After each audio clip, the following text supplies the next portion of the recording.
कोकण माझ्यासाठी काही नवीन नाही. लहानपणापासून कोकणात आम्ही जात आलो आहोत, सहकुटुंब सहपरिवार. मात्र एकटीने कोकणात, आणि तेही मी हाती घेतलेल्या विषयात संशोधन करण्यासाठी म्हणून मी प्रथमच कोकणात म्हणजे मालवण जवळच्या कांदळ गावात गेले होते. खर तर कांदळ गावात माझे कोणी ओळखीचे नव्हते, पण जाता जाता झालेल्या परिचयातून तिकडे जाण्यासाठी एक रेफरन्स मिळाला होता. म्हणून माझ्या प्रवासाला सुरुवात करण्याआधी मी एकटीनेच ट्रायल म्हणून कांदळगावला कोदे काकूंकडे गेले होते.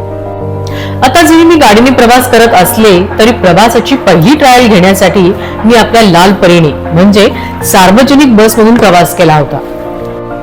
कोल्हापूरहून कांदळगाव साधारण 4 तासांवर. शिवाय कोल्हापूरहून कांदळगावला डायरेक्ट बस नव्हती, त्यामुळे कणकवलीतून मला बस बदलून कांदळगावला पोहोचायचे होते. खूप ऍडव्हेंचरस आणि थ्रिलिंग वाटत होतं. नोकरीच्या टिपिकल कचाट्यातून सुटून मी माझा प्रवास, संशोधन, लिखाण यासाठी बाहेर पडले होते.